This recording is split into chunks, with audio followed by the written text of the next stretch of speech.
One of the reasons I sew is because I love adding unusual and interesting details to my clothing. Either design details that you normally only see on high-end clothing, or maybe construction methods that just improve the quality of my clothes. And one of my absolute favorite ways to learn about details like that is from books, especially older books that cover a niche topic in sewing. So today I'm going to show you 6 of my favorite older sewing books, and I bet you haven't heard of most of them. I'll also share why vintage books are such a great resource for sewing ideas and how you can discover your own hidden gems and start building a really inspiring sewing library. But before we get to that, if you're someone who's interested in making your own clothing with more intention and joy, you are definitely in the right place here at Seamwork. So hit that subscribe button and turn on notifications so you can follow along with us and never miss one of our weekly videos.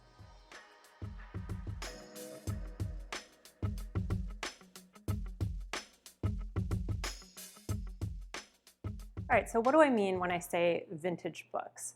So we're looking at books that are from the 90s and earlier in this case. I know there's a lot of debate about what the term vintage means, and for some of you, like me, the 90s don't seem that long ago, but for the purposes of today's video, we're gonna look at books from the 90s and earlier. Now, why are vintage books such a wealth of inspiration?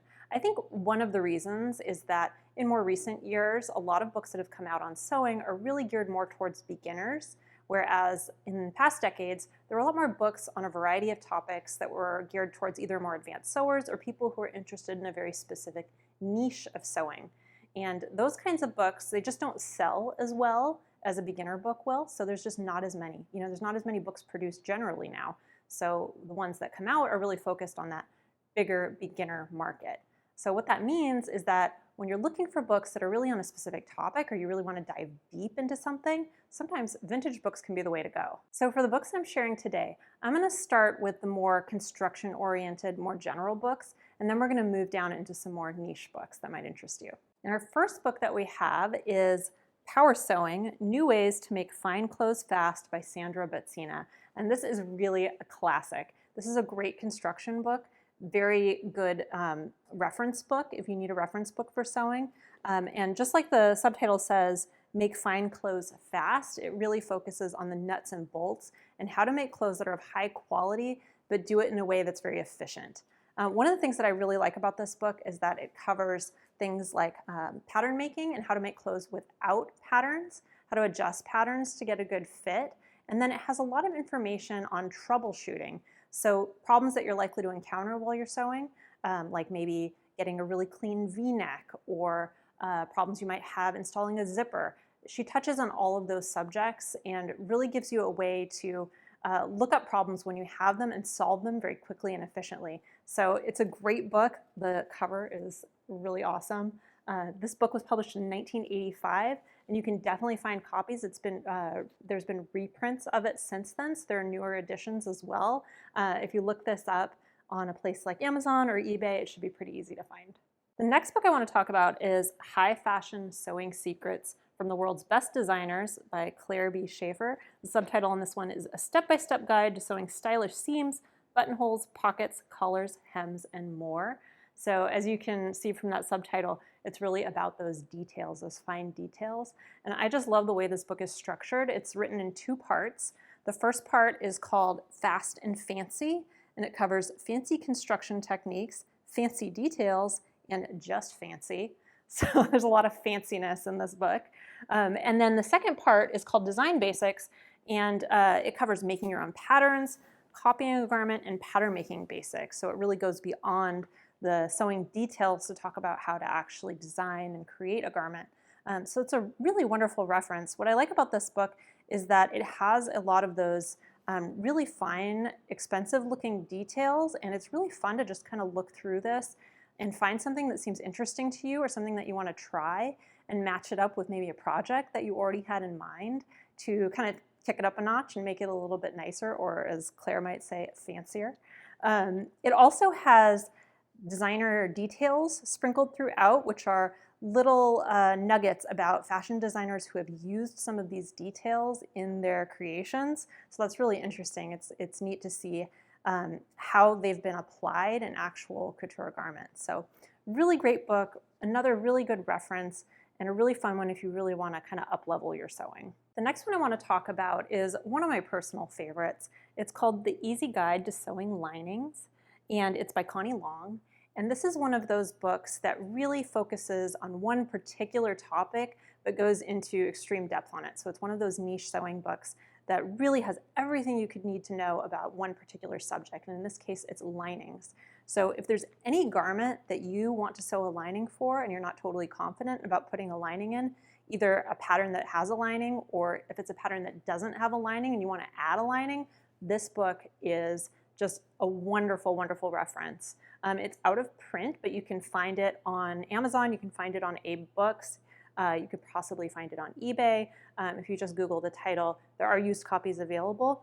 And it covers how to line a jacket, do a bag lining, it covers how to line a skirt, how to line pants, anything you can need to know how to do a lining with a zipper, it's all included in this book. Great, great reference.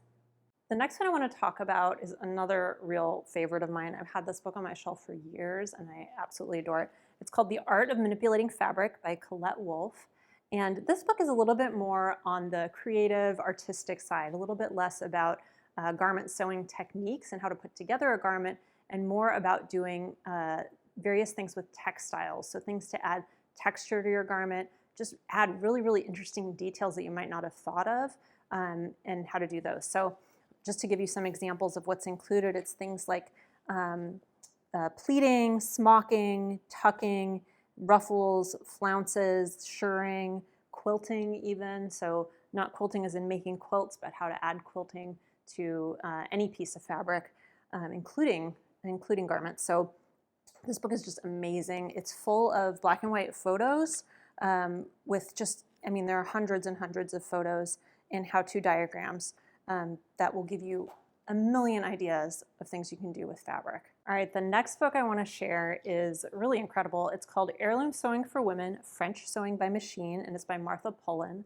And this book is, it's about 400 pages, so it is a quite hefty book. And the first half of the book includes a lot of inspiration from vintage garments. So it includes diagrams and descriptions of all kinds of vintage garments, vintage antique garments from the late 19th century all the way to the 40s.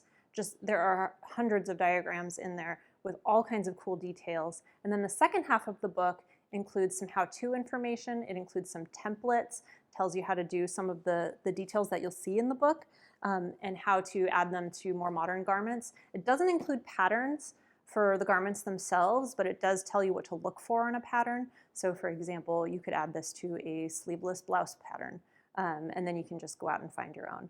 And it includes all kinds of stuff like embroidery templates. It even has alphabets in the back that you can use for embroidery or monogramming. It's really, really a treasure trove of inspiration. I just really find this a fun book to look through. If you have a more kind of romantic or vintage inspired style, I think you're really, really going to like this book. The last book I want to talk about is called Decorative Dressmaking by Thompson. And this book has a ton of vintage details in it that you could add to garments of all kinds. So it covers, it says right here on the cover, flounces, top stitching, piping, stripes, pin tucks, applique, bands and bindings, pleats, ruching, and faggoting. And I think this book is just like such a treasure trove. I really like the section on stripes. I feel like stripes are, like using stripes to create different design details is something that you don't see covered in a lot of books. And you can see right here on the cover the way the stripes are used along with pleats to create some really interesting effects. So I think that's like one of the areas that you don't see that much. This book is really fun. It's full of a combination of images, it has drawings, it has vintage photographs, it has fashion photos from the 80s when the book was published. So it's just really, really a fun resource, and I think this would give you so many ideas. All right, so if you're looking to build your own library of vintage books, where do you look for those kind of hidden gems that you might not know about? So what I do, I really like to look first on Etsy, and the reason is that on Etsy, a lot of people sell kind of collectibles, so it's a really great place to look and actually see images of the books. There'll often be images from within the books as well as the cover. So that's often my first stop, is to do a search on Etsy for vintage sewing book, or you can add another search term to it. If you're looking for a specific niche, you could add that in. Like if you're interested in heirloom sewing, for example, you could look vintage sewing book or vintage heirloom sewing book and see what comes up. And that's a great way just to discover new books that you haven't heard of. And then what I like to do is search on places like Amazon, Abe Books, eBay, thrift books. So look at some of those other book marketplaces and see what the prices are like, what the condition is like, and find a copy that I want to buy. So I search first on Etsy and then look elsewhere on the web, and maybe buy on Etsy or maybe buy somewhere else.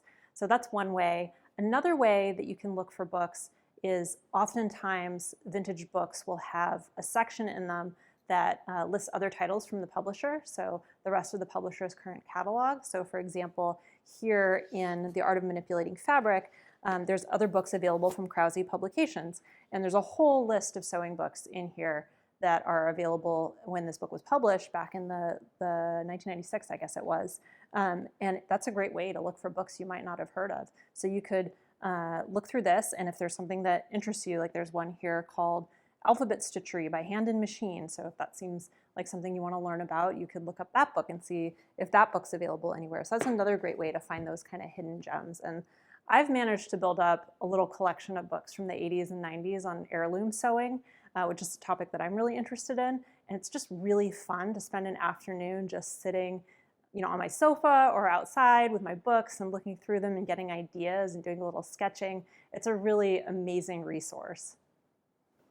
That's it for us today. If you enjoyed today's video, be sure to let us know by hitting the like button. And be sure to subscribe to our channel and turn on notifications if you haven't already so you get all our weekly videos. We also have a free sewing planner, which is a printable tool to help you design and plan your sewing projects. It includes pages for sketching looks, planning out individual projects with sketches and swatches, and you can print as many pages as you need. It's available for free, and we'll put a link to that down below. And if you like to read articles in addition to watching videos, head over to seamwork.com, where we post articles to go with our episodes every week. We also have a podcast called Seamwork Radio, where we talk every week about practical ideas for building a creative process so you can sew with more intention and joy, because that's what we're all about. Just search for Seamwork Radio on Apple Podcasts, Spotify, Stitcher, or wherever you like to listen to podcasts. You can also find us on social media at Seamwork. And if you'd like to join Seamwork and become part of our private community, plus get access to hundreds of sewing patterns and dozens of sew-along classes, YouTube subscribers get a 50% off lifetime discount when you join at the link below. So check that out. Wherever you choose to join us, I hope you have a great rest of your week. Remember to have fun and be yourself, because that's what sewing's all about.